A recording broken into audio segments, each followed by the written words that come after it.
Welcome everyone who is watching this video. My name is Malcolm. I also go by Malmolian in Discord and on other social media. I am bringing you a how to evaluate your characters in Altered TCG. Altered, for those who don't know, it's a brand new TCG. If you've been in the community for a while, you get a ton of people posting their uniques, like how would you rate my unique? How would you rate this card? This and that. And then I do know that this is a lot of people's first TCG. I was part of the demo staff at Gen Con, well, attorney staff. But this was a lot of people's first experience into playing a card game, which is a great game, by the way. But I just wanted to create this video for what I have found so far after analyzing the card pool and things that I have noticed. And so that this would help people be able to evaluate cards, especially not just uniques, but as we're going into deck building, since it is a brand new game.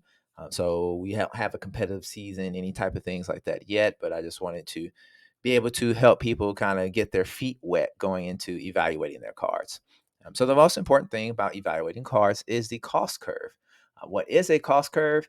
It's a way to analyze a card's value. It allows you to create a standard for evaluating the current card pool. Just to be aware that this is a guideline. There are going to be some cards that will be below the curve and are still worth playing, and I'll explain curve once we get there and talk about it. The game is still new, so I will be using the commons as a benchmark. Rares, like I said, are kind of overstated or they have special abilities, but they're still based off the commons because that's how the changes are made to the rares with the yellow text so that you can see the difference between the rares and the common version. Now, once we start getting into competitive play and we have tournament results and things like that, this curve could change. But for right now, brand new game, I'm just taking everything at face value and assuming that all cards are playable, and that's how we'll evaluate it from there. So first, one cost units, characters, they are two stats. There are 12 one cost common characters in total. Typically, they have one stat in two regions and then zero in a third. They are not good at contesting early game, but they can be a nice next turn setup if they have a discard from reserve abilities. I know there's like Studious Disciples that has discard me from reserve, and the next spell you play this turn is one less. I think Axiom has like the next permanent or the next character is one less. You'll have some. I think the Paper Herald for Ortis, I want to say, but there's a bunch of one cost units.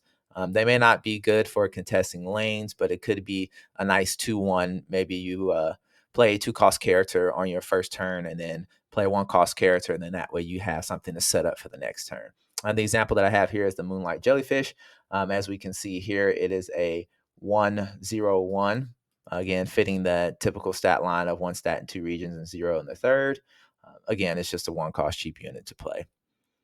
However, above the curve, so I guess we should talk about that. So at curve means it has two stats. So if the one cost unit has two stats, it is what's considered on curve. That is what is to be expected stat wise of a character at that cost.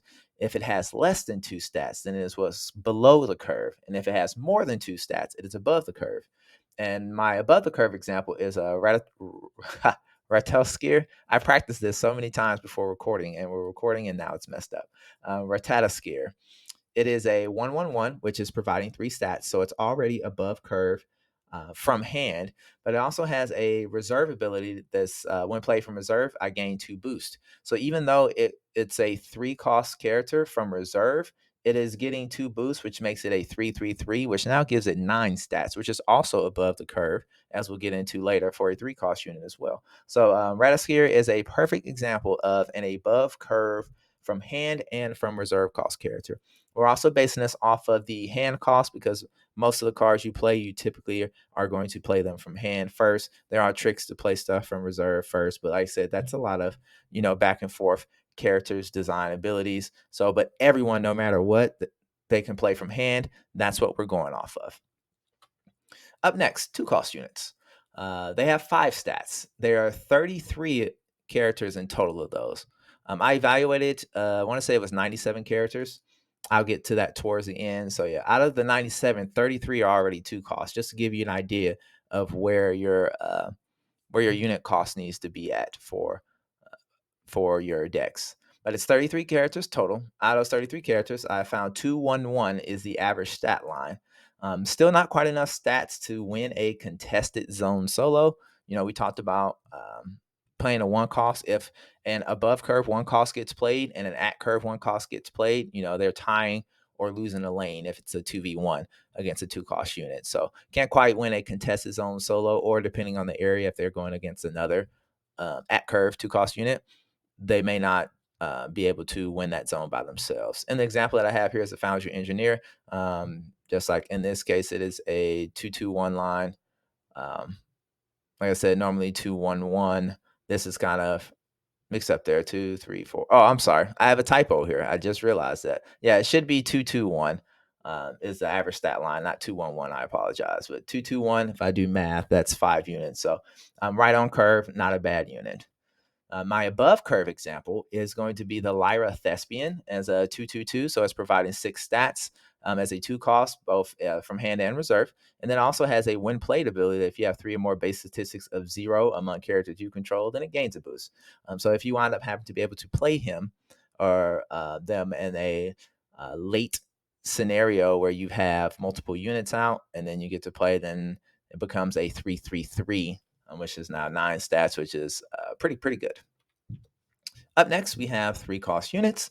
3 cost units, curve is 7 stats. Now, there are 30 of these. So if you remember last time, we had 2 cost units, that was 33. And then 3 cost units are 30. So 63 out of the 97 common characters that are costed 4 or less are in the range 2-3 zone.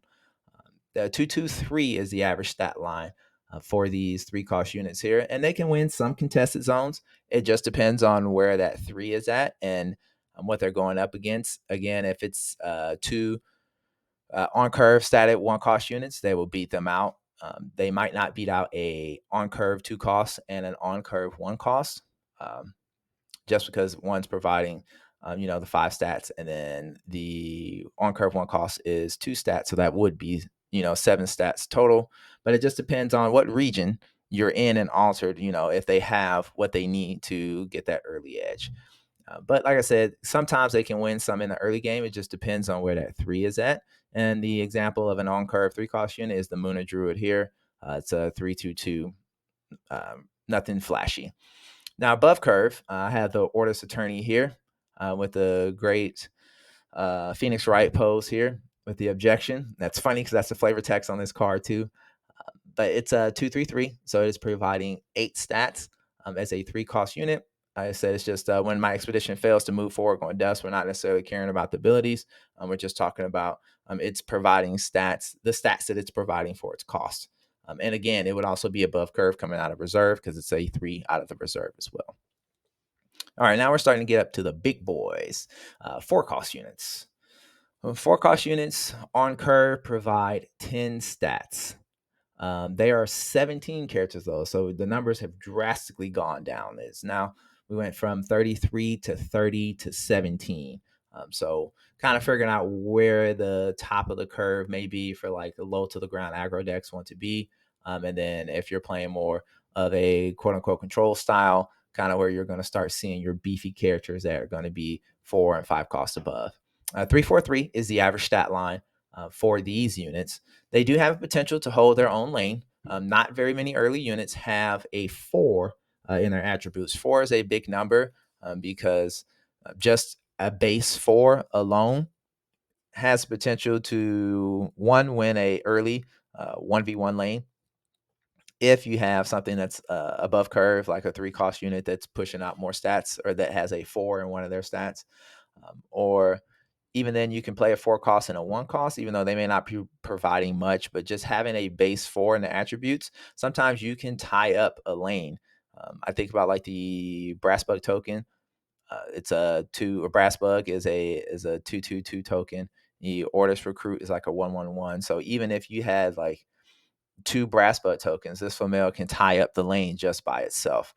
And that's when I talk about threatening unfavorable matchups. If your opponent has to commit 2 units to or 2 characters to one of your characters just to be able to tie up a zone or to finally be able to win a zone, it kind of works out in your favor because now they have committed more resources to one side as long as you've been able to keep the other expedition zone in your favor or base even, it just creates an unfavorable matchup where they have to commit more resources to one side than you have, and that would free you up in order to make use your resources to make other plays, either in the other zone or even boosting up, the current one there. They've committed their resources, and then you're able to give your one unit a boost, and now they're beating those two units. So your rival would have to either commit another or just succeed that they're not getting that zone. And then the example that I have here is Izmir's Flamel.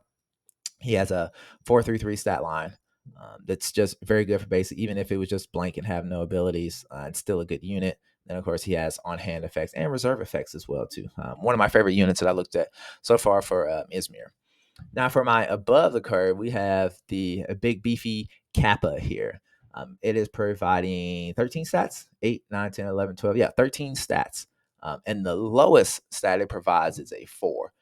And it's coming out again 4 in the reserve and 4 from hand. So it is above curve either way that you look at it. And producing a 4 and a 5, again, just absolutely massive if you can find him early game. Because if you remember, altered turn 1, you start off with 3. The very next turn, you have 4. You can slap a Kappa down, depending on how things go, and you know that you're locking up a lane.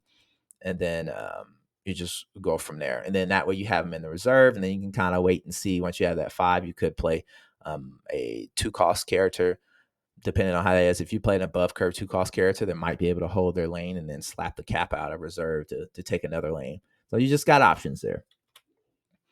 5 cost and above. This is where our little rule of thumb begins to break down.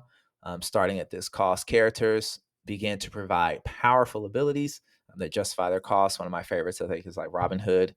I want to say he's most of the time a 5 cost character. His comment, I want to say, is 5 costs. I'll have to double check and see. But the fact that he makes all your rivals' characters cost +1 more is absolutely insane, because now what may have been considered an above curve unit is now uh, an at curve unit or on curve unit. And then what may have been an on curve unit now is going to be a below the curve unit. And it might not seem like it's going to be worth to play it if it's going to put you behind like that. So it is just, as I said, these are where these characters started. And I want to say I do have this at a 5 cost. There are 7 common characters in the set that are 5 costs. And then as you get higher, there's like a few here or there. I think like Shenlong is 8 or 6 or 8 or something like that. Either way, like I said, this is where you start seeing fewer and fewer of these characters, but they are certainly very powerful. Um, that's it. That's all I have for you guys. I just wanted to hop on here and make a quick video. I just want to go back through these slides here. I just want to provide something to the Altered community, not just for the newer players, but also not just for new TCG players, but people who are picking up this game as well too in competitive. If you enjoy the competitive aspect or like more videos like this, I will be continually create videos like this. Like I want to eventually do one on spells, see if maybe I can crack the code, quote unquote, on how spells are costed.